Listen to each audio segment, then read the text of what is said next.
പള്ളിയിൽ പോവേണ്ടത് നിർബന്ധം കൊണ്ടല്ല, കുർബാനയ്ക്ക് പോവേണ്ടത് ആരെങ്കിലും ഹേമിച്ചിട്ടല്ല, സോഷ്യൽ പ്രഷർ കൊണ്ടല്ല, വികാരിച്ചൻ എന്നാ പറയുമെന്ന് ഓർത്തിട്ടുമല്ല, നാട്ടുകാരെന്നാ വിചാരിക്കും എന്ന് ചിന്തിച്ചിട്ടുമല്ല. ഭക്തൻ പള്ളിയിൽ പോകുന്നത് പോകാതിരിക്കാൻ പറ്റാത്തോണ്ടാ. മനസ്സിലായോ? അല്ലാതെ പോവാൻ ആരെങ്കിലും തള്ളിയോണ്ടല്ല. പ്രാർത്ഥിക്കുന്നത് കാര്യം നടക്കാനല്ല, ആപത്തൊന്നും ഉണ്ടാവാതിരിക്കാനല്ല. ഇനി പ്രാർത്ഥിക്കാതെ ദൈവത്തെ വിളിക്കാൻ നടന്ന വല്ല ഏടാകൂടം വന്ന് തലേ വീഴുവെന്ന് ഓർത്തിട്ടല്ല. പ്രാർത്ഥിക്കാതിരിക്കാൻ പറ്റാത്തോണ്ടാ പ്രാർത്ഥിക്കുന്നത്. മനസ്സിലാകുന്നുണ്ടോ?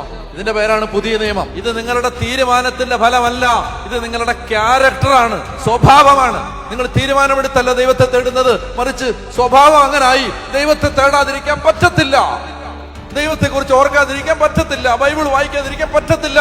കാരണം അത്രയ്ക്ക് അടുത്തുപോയി. അത് വേണം.